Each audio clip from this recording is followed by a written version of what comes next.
This is a video I'm making that'll probably interest nobody, but I'm really making it for one person, and that's Ryan of one of my favorite YouTube channels, Surviving Ringworm. I noticed that he pretty consistently has power issues or is always dealing with charging batteries. And I know he lives in Michigan and I'm in Tennessee, but I don't know, I had a little bit of input.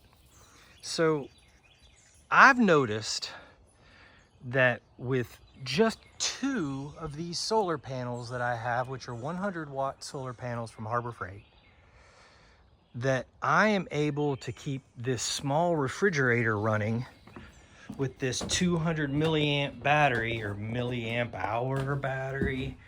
It's a Renogy Core Series battery. And I've got this little guy here, which is its charge controller.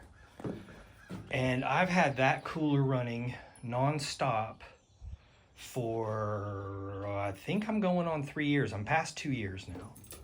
And I was originally just on 2 of these solar panels. I, at the end of last year, built this little ladder system, made these little silly brackets out of angled aluminum. I had to cut them in different ways for different areas, but it's nice because it extends my porch. Having 4 panels really overdoes the amount of power I have. All I'm doing with that is running that cooler and a couple of little lights. I do have an inverter, but the purpose of this video is to say that you can charge in the winter and you do not need 100% sun to charge. And the issue that you were speaking of in your more recent video, Ryan, where you were talking about cold batteries being hard to charge, the next step up from that battery has a self-heating coil in it, and it keeps the battery warm. This awning extends and dries in my area. You could do something like this and still keep your Jackery even inside maybe your shed, or you could build an awning like this off the front of your cook kitchen. But what makes this nice, and I know that you get so much snow, it's just crazy. I get barely any snow. But the way this is built, I use some door hinges to hold this little mechanism up here. So this is always adjustable. So in the heat of the summer, I can set it up to line up with my roof and it'll look real slick. I haven't actually finished the whole thing yet. I want to make real nice arms, and they need to be up higher so that my grandkids don't try to hang on them. Right now, they're just barely rigged there. But in the heat of the summer, I can set them like this. And then as fall starts to come, I can tilt them down more like this. And in the dead winter, when I'm worried about snow, I can go ahead and drop it all the way down like this, and I never get any snow on it. So something like your kitchen, which you probably wouldn't even really be using in the wintertime anyways, that would hang down. It would even keep some of your snow from blowing in. I can come around the sides, I can walk right up underneath that, but all winter long it just sits like this. I put these little tracks in here, but I used the wrong kind of caulking. I used latex. I have a different tube of latex, but that, like, I don't know what to call it. It's like T-track. It will, it pops in between them and it keeps it dry. Like, I never have to worry in the rain. None of this ever gets wet that's sitting out here. But again, if you had, this is 5.5 feet. You'd have to have 5.5 feet of snow before you'd come close to interfering with that. And again, you do not need 100% sun to be doing some level of charging. You could just let everything trickle charge all the time. Your charge controller knows when to stop and when to go.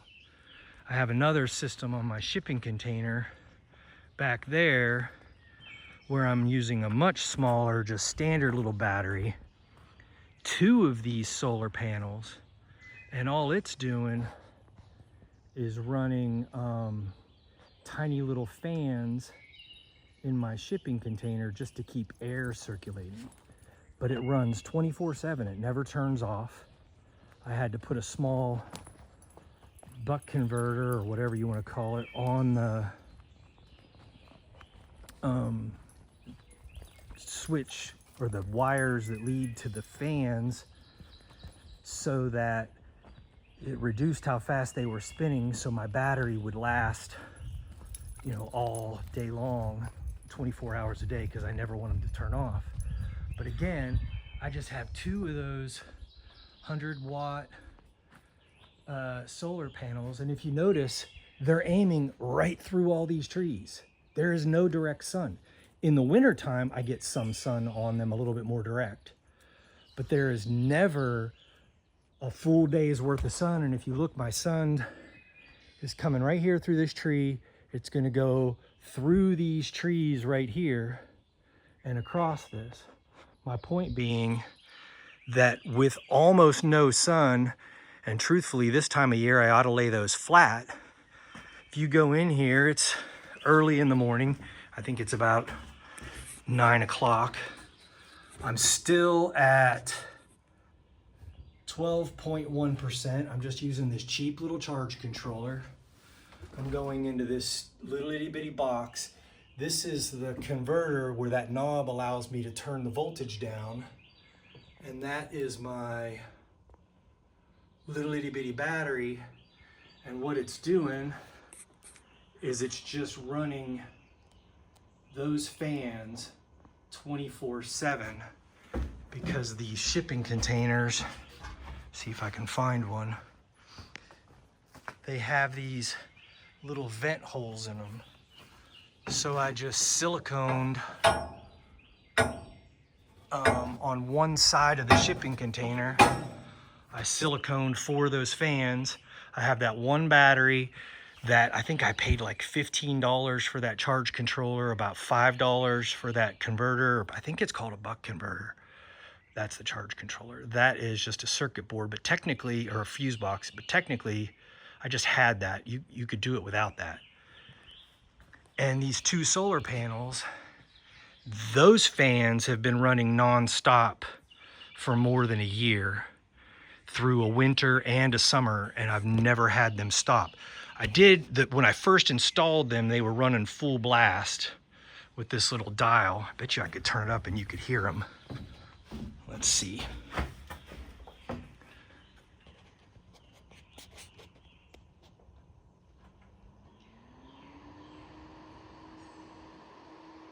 So that's just turning the power down so that it doesn't just completely eat the battery up. And I got moving air through this shipping container all the time so I don't get that musty water issue anymore.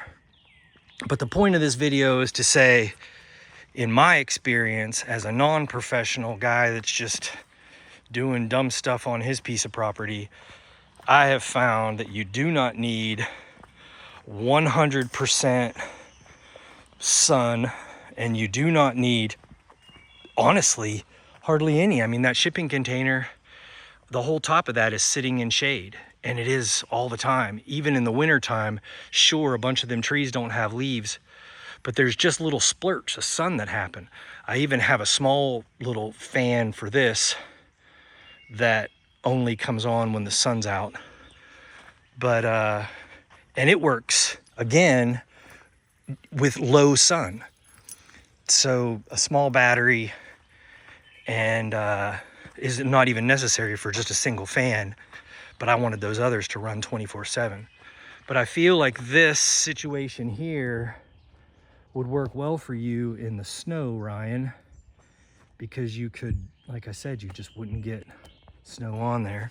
Again, I bet you could use your Jackeries if you wanted to, but that 200 amp hour battery, I bought that and that charge controller and that refrigerator on a Black Friday deal 3 years ago. I hooked them up and they've been running nonstop ever since. Other than when I've disconnected stuff to move. For a long time, I just had the solar panel sitting down here on the deck. But yeah, I don't know, Ryan. First of all, this refrigerator is amazing. It's very low power. It's made by Iceco. You know, just a drop-in cooler. You never have to do anything with it. These baskets come in and out. It's got, you know, this little thing here is telling you that I've not lost any temperatures in there. And I don't know, it has a light that comes on. Has this extra, came with this extra little insulator. Iceco, cooler than cooler. But super nice to have a cooler on the property for drinks, condiments. Bring your lunch meat out, throw it in there, not have to worry about it. That is, I think, 40 amps, that charge controller. I don't remember what I paid for everything, but I saved so much money on my Black Friday deal. It was all a huge savings. But the one step up from that battery that I'm using right there, one step up on that battery has some kind of heating system in it where it's meant specifically for cold areas to keep the battery warm. I don't know. I'm gonna cut this video. That's pretty much all I wanted to say. It's kind of an off video for the kind of stuff I'm starting to put on my channel. But yeah, there it is. And oh yeah, Ryan, thanks for the content. We love your channel. My wife, my whole family. We never miss an episode. Take care. Oh yeah, and that's Greg. Say hi, Greg.